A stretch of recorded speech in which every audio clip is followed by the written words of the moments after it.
Good morning, guys. Again, welcome back in my channel, your great platform, A1 English classes by Lucky Ma'am, means myself, where you can learn something, you can learn special. Okay, guys, today's motivational quote is just like it. It's bottom of my heart. Quote is just like it. Listen to carefully. Discussion is an exchange of thoughts and knowledge. So promote it. Listen to carefully. Discussion is an exchange of thoughts and knowledge, so promote it. But argument is an exchange of ego and ignorance, so avoid it. कहने का मतलब यह है बेटा मेरे बच्चा party मेरे friends कि डिस्कशन करिए, तर्क वितर्क करिए, लोगों से सलाह करिए।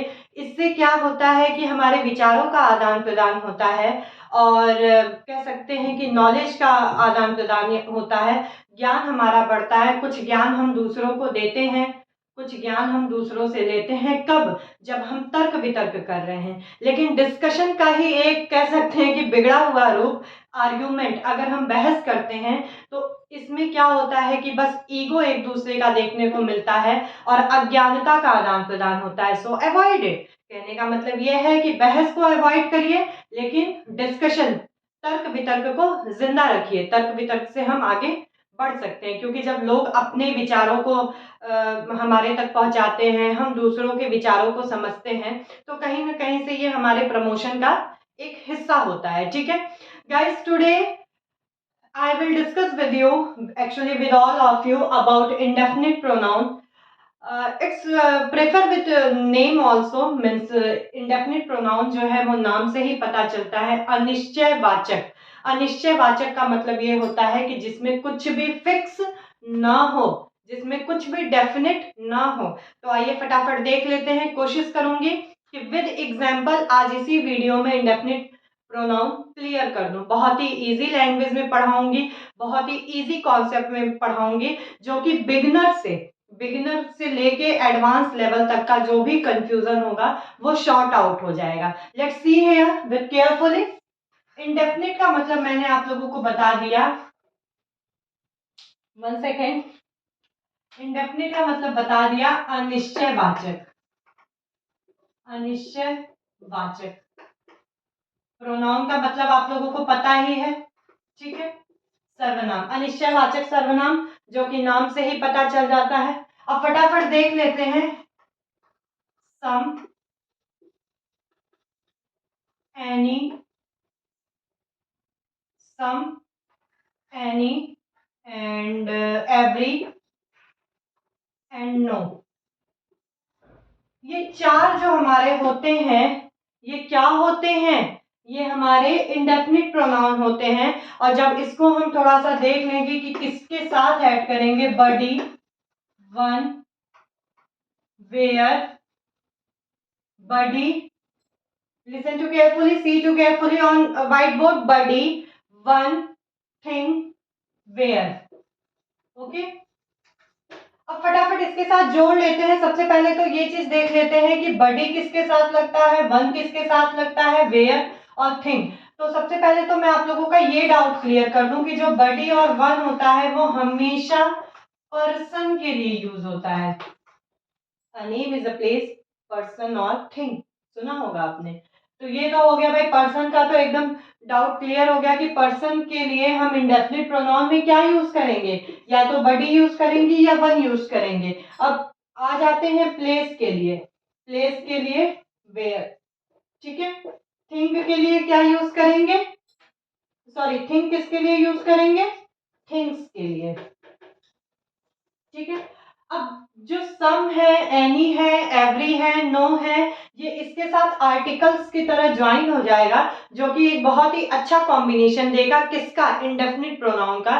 तो चलिए फटाफट इसको समझते हैं कि किस तरीके से देगा।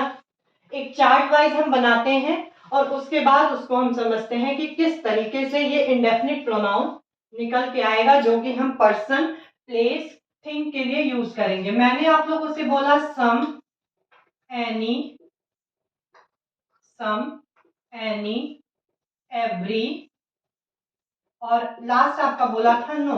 अब इधर मैंने आप लोगों के लिए बोला बडी, स्मॉल यूज कर लेते हैं, बडी, वन, और बोला थिंग और वेयर।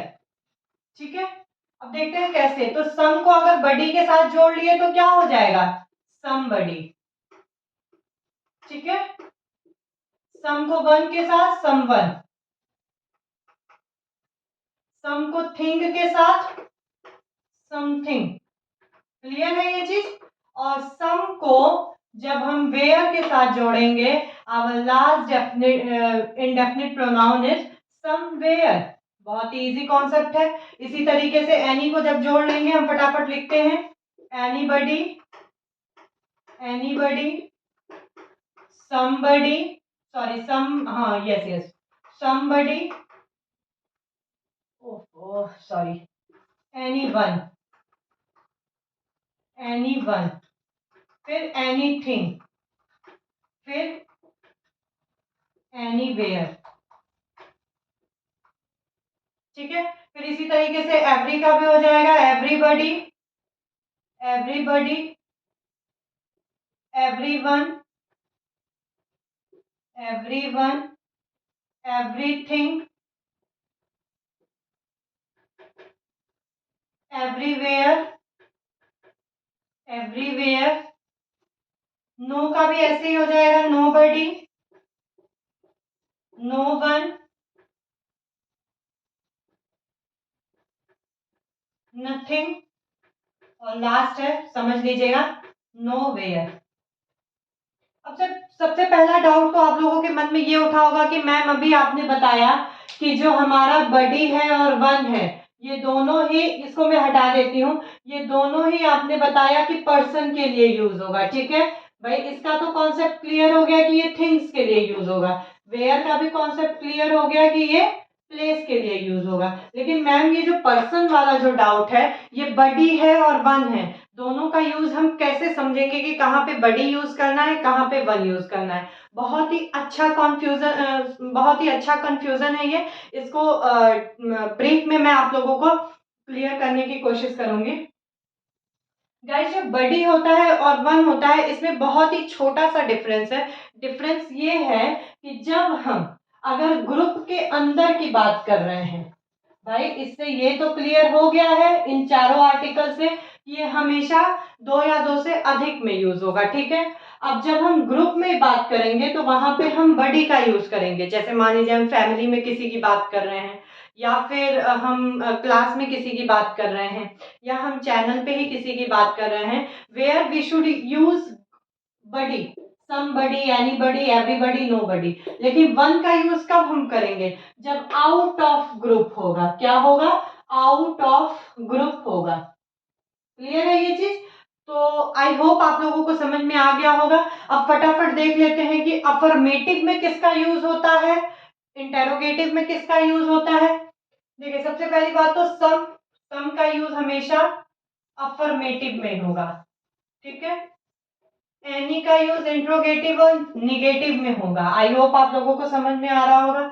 एवरी का यूज हमेशा किस में होगा, ऑल में हो जाएगा, चाहे वो अफर्मेटिव हो, चाहे वो इंटेरोगेटिव हो, या फिर निगेटिव हो। और नो का मीन्स नाम से ही पता चल रहा है, निगेटिव में होगा। अब देखिए, दो कंफ्यूजन तो आप लोगों का दूर हुआ, एक तो पर्सन से रिलेटेड, एक ये है कि सेंटेंस वाइज रिलेटेड। अब जो तीसरा आप लोगों का डाउट है कि इसमें वर्ब कौन सा लगेगा, कहाँ लिखूं, पूरा तो बोर्ड भर गया। इसमें जो वर्ब लगेगा बेटा, ये हेल्पिंग वर्ब इसमें हमेशा सिंगुलर यूज होगी। ठीक है, हमेशा याद रखिए, डिस्ट्रीब्यूटिव प्रोनाउन हो या फिर इंडेफिनिट प्रोनाउन हो, रिफ्लेक्सिव प्रोनाउन भी आगे लेकर आऊंगी। इन सारी चीजों में जो हेल्पिंग वर्ब लगता है हमारा, वो हमारा क्या लगता है, सिंगुलर लगता है। ठीक है, अच्छा, अब आप लोगों के दिमाग में आ रहा होगा कि मैम इसको हिंदी वाइज कैसे समझेंगे। ठीक है, तो सम का हिंदी जो होता है बेटा, वो होता है कोई। क्या होता है, कोई। एनी का क्या हो गया, कोई भी। क्या हो गया, कोई भी। बहुत ही इजी कॉन्सेप्ट है। सम का मतलब हो गया कोई, और एनी का मतलब हो गया कोई भी, एवरी का मतलब हो गया सभी, और नो का मतलब हो गया कोई भी नहीं। राइटिंग नहीं समझ में आ रही होगी तो मेरे वॉइस पे आप लोग ध्यान दीजिएगा, क्योंकि राइटिंग से बढ़िया अच्छी बात यह है कि अगर आप लोगों का कॉन्सेप्ट लेक्चर से ही क्लियर हो जाए। तो अभी मैंने आप लोगों को बताया कि some, any, every, no, there are 4 indefinite pronoun which used with body, one, thing and where. What is the meaning of some, any, every, no? Some means कोई, एनी मीन्स कोई भी, एवरी मीन्स सभी, no means कोई भी नहीं। Okay, which type of helping verb used here? Helping verb singular helping verb used here. Okay, फिर सम का मैंने बता दिया अफर्मेटिव में यूज होता है, एनी का हो गया इंट्रोगेटिव निगेटिव, एवरी का ऑल में हो गया, नो का निगेटिव में हो गया। बेसिक से एडवांस स्पोकन के लिए तो ये पर्सनालिटी डेवलपमेंट के लिए तो ये इंडेफिनिट प्रोनाउन इंपॉर्टेंट है ही, कॉम्पिटेटिव लेवल से बहुत ज्यादा इंपॉर्टेंट है। सेंटेंस में एरर टिक करने के लिए, एरर करेक्शन के लिए इन सारी चीजों का क्वेश्चन बन के आता है, तो इसलिए थोड़ा सा इस पे फोकस करिएगा। और एक चीज हमेशा अच्छे से बैठा लीजिएगा कि एवरी, एवरी हो गया, सम हो गया, इन सारी चीजों से जो फील होता है वो फील होता है plural, but actually these are not plural, these are singular verb. That's why here we used singular helping verb. I hope your all doubts are clear. Let's see some example regarding to somebody, anybody, everybody, nobody or else. Okay,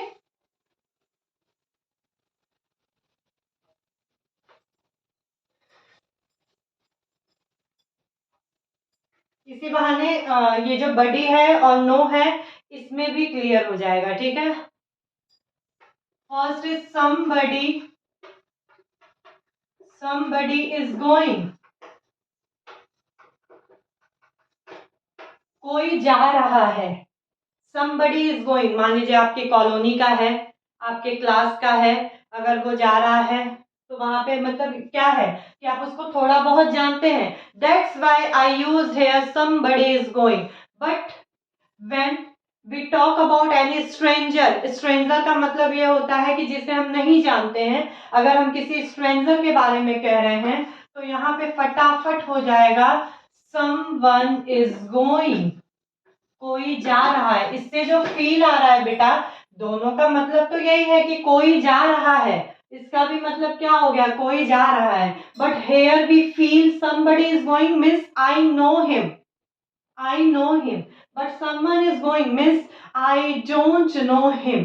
ठीक है, बस इतना सा इसमें difference है। ठीक है, मतलब ये जो हो गई बात, ये तो ग्रुप की बात हो गई, और जो ये बात हो गई ये आउट ऑफ ग्रुप की बात हो गई। I hope you understand very well. ठीक है, अब उसके बाद कुछ और भी एग्जाम्पल देखते हैं।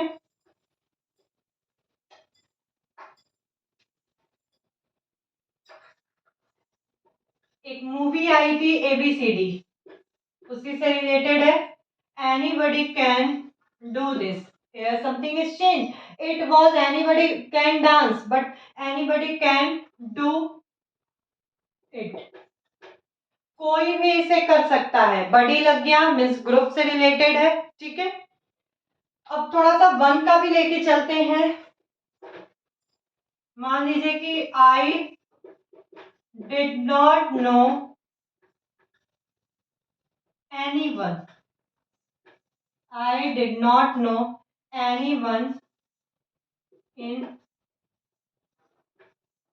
प्रयागराज, मैं प्रयागराज में किसी को भी नहीं जानती थी।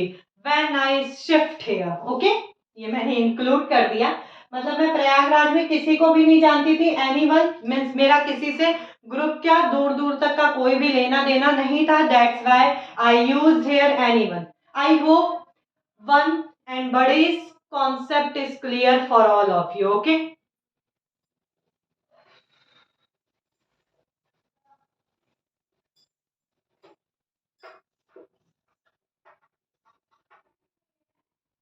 I went in India somewhere which included in visited place, मतलब ये है कि मैं इंडिया में गई हूँ, कुछ जगह गई हूँ। ठीक है, I went in India somewhere, मैं इंडिया में कुछ जगह गई हूँ। देन गाइस आई थिंक आप लोगों का जो कॉन्सेप्ट होगा वो क्लियर हो गया होगा।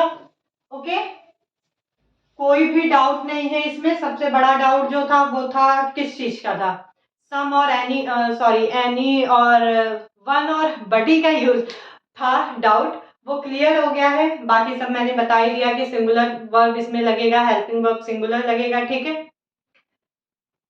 एनी जो वन जो है वो किसके लिए यूज होगा, ग्रुप से बाहर के लिए। बडी जो है वो ग्रुप के अंदर के लिए यूज होगा, ठीक है। आई होप आप लोगों को ये वीडियो पसंद आई होगी। नेक्स्ट वीडियो में मैं लेके आऊंगी रिफ्लेक्सिव प्रोनाउन और सिक्स नंबर ऑफ प्रोनाउन।